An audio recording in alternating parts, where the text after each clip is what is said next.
Hey guys, welcome back to the channel, and today we are going to review, in a very fast review and really summarized and brief review of Snoppa VMATE camera, okay, from Snoppa company. This is a gimbal camera. Now, you know, there are many gimbal cameras, and the gimbal camera is the one that has the camera mechanically moved to stabilize the picture, okay?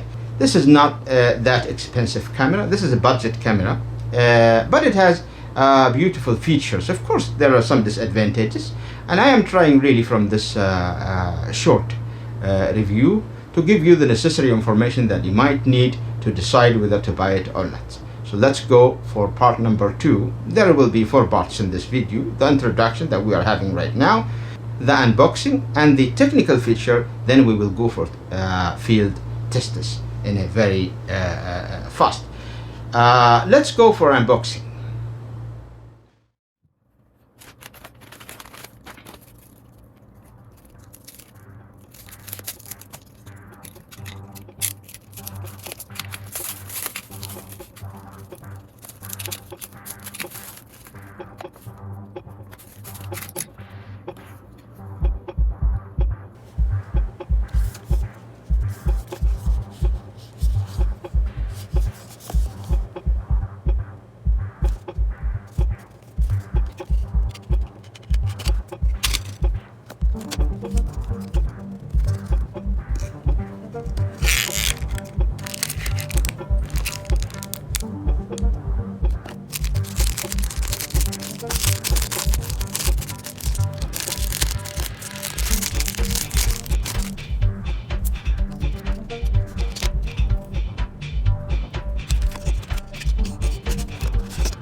Alright guys, now we are back.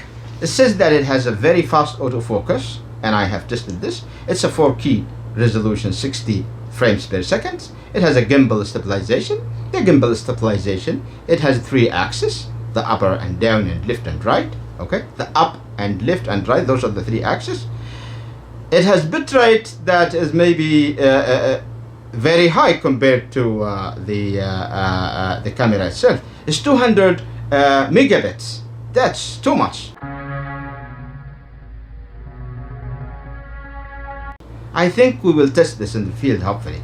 So it has the sensor size of 1/2.3 inches. I have written this information because I want to make it very fast. All right, it has battery life of 160 minutes, which I doubt so much, but it's about this. It's written on the description of the camera itself.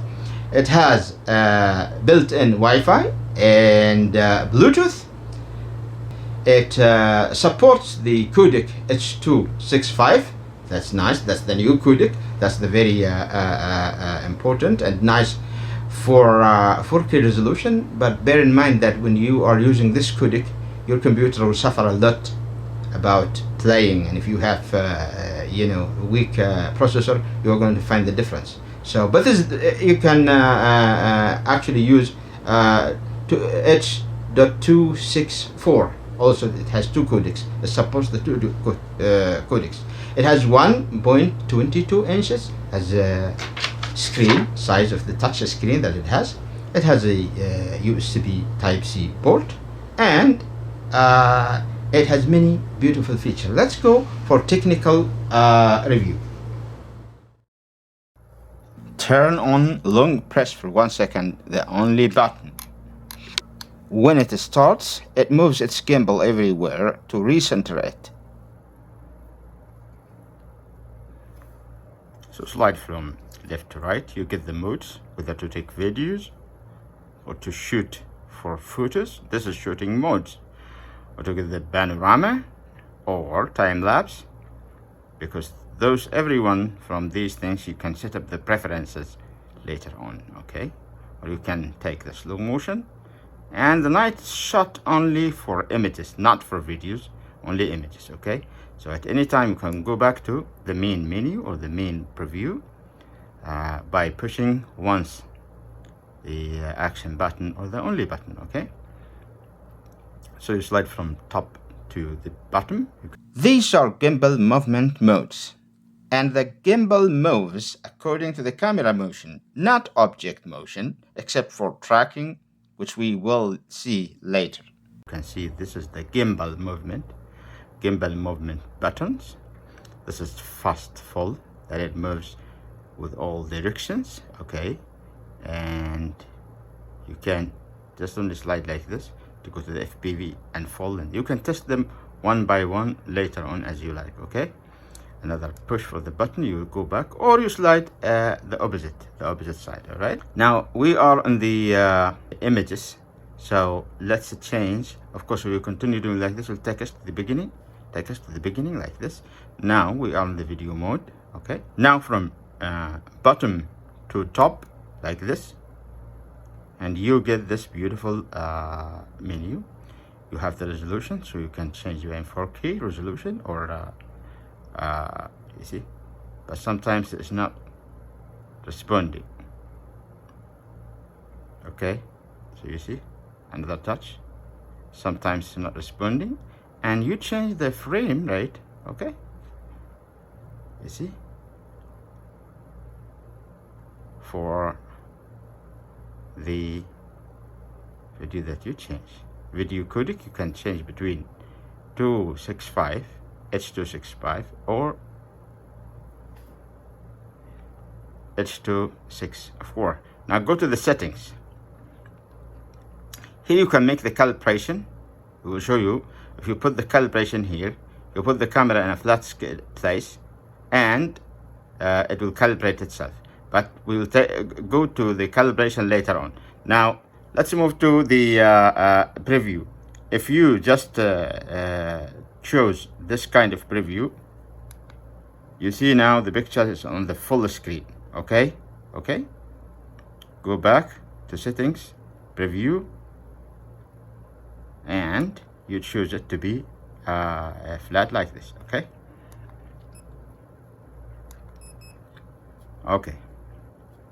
Again to the settings, you can change the actually the direction of the whether landscape or portrait, but you have to change manually the lens like this, okay? Now it's just portrait. Go back to landscape like this, okay? You see, now it's landscape.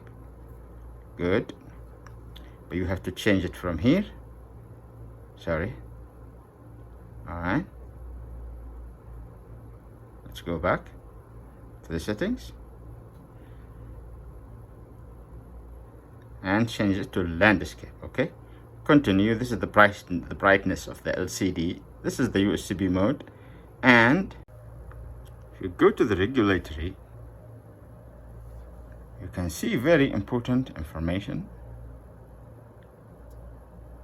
about the firmware date and things like that. You can see now it was manufactured on June 2020, so it's about now 2 years. Okay, now one slide from right to left, it will recenter the camera. 2 slides continuously like this, flipping the camera.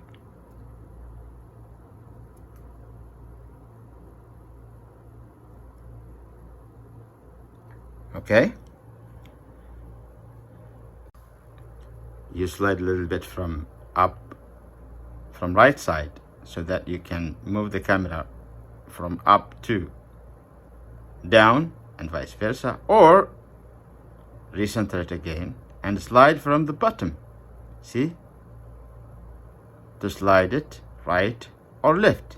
This way you can adjust the camera. Go ahead again and recenter it, right? If you push this icon here, you will get the recorded videos that you have. Okay, here are the videos that we are having. For the micro SD card, it supports UHS 1, speed class 3, U3, maximum capacity 512 gigabytes, but better to be 128 gigabytes. Less than 128 gigabytes, it does not recognize when startup. You will have to eject and reinsert it each time. Let the device format SD card. It uses exFAT, but can support FAT32. So those are the most important controls that you can do on the screen itself. Next, we'll go to the application to actually explain a little bit of the functions that are pretty the same as in the camera itself. Okay, so one thing is that you cannot connect actually a outside microphone, and the built-in 2 microphones, they are actually of low quality, as we will see. Still, I will check the footage and we'll see what about the colors and bitrate and these things. Okay, there is also another thing, that zooming, I couldn't find any way for zooming at all. I mean, I think it does not zoom at all. So you just click continuously like this and you turn it off like that. Okay, to put it in, you just use like this.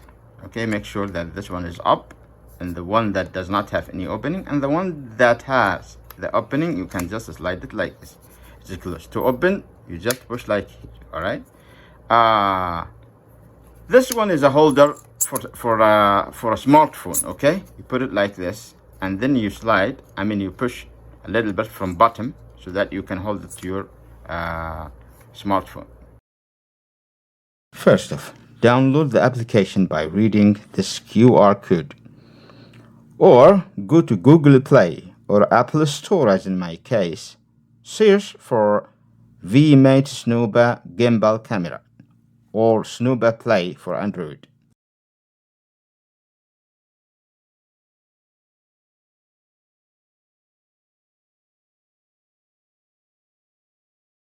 Install the application and open it.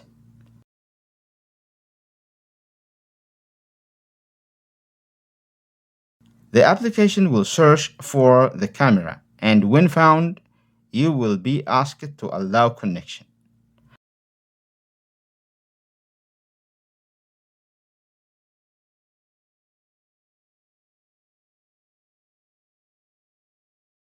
After connection is successful, you might be prompted for firmware update.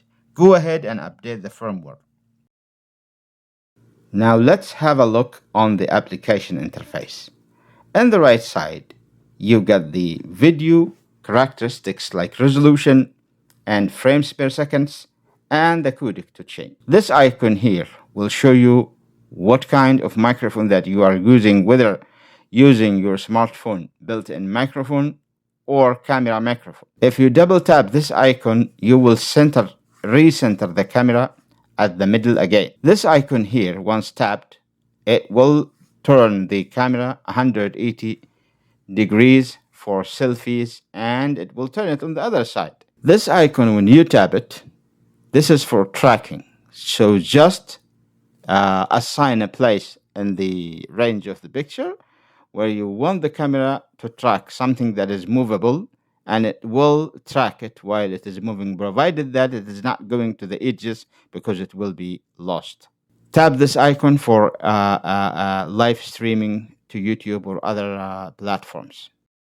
Now let's go to the left side. This icon here will show you the stored pictures and videos if you want to play them. And this icon is for the camera mode, whether you want it to be time-lapsed, panorama, as we have seen on the technical features.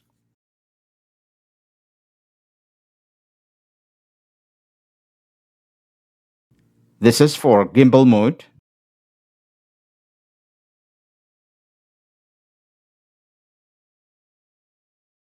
And this icon is for setting. If you want to know to do the settings from the application, you can do it by this icon here. And the last one here is to go to home, which is the connection window that we have seen at the beginning of the application. All right, everyone. So this is the footage of VMATE. Of course, we have a very well set up exposure light that I already obtained. I put it there in front of me, so I make sure that I have a very well exposure image, because we want to discover the bitrate that they're talking about of the camera itself. All right, but the audio actually is from the cell phone microphone, built-in microphone. Okay, and this is the audio of the built-in two microphones of the VMATE camera. As you can see, a big difference. All right, we are filming Abdullah in the tracking mode. So Abdullah will explain for us, but he will move from there to there to show us the gimbal following. Okay, Abdullah, 1, 2, 3, start. اشرح. السلام عليكم ورحمة الله وبركاته. هذه الكاميرا تلحقك يعني تمشي من هنا ومن هنا. You see, it's following him. Good. Yeah. Right. This test now is to follow Abdullah while we are walking and making very vibration motion to see the stabilization of the gimbal movement. طيب يا عبد الله 1 2 3 وخلينا نحكي. All right, Abdullah, we are following Abdullah. Abdullah is very fast, right? And I am also jumping. 1 2 3. Still the gimbal is moving very nice, guys. Yeah. From this point, I'm really amazed. Oh yeah. شكرا يا عبد الله. Okay, finish test.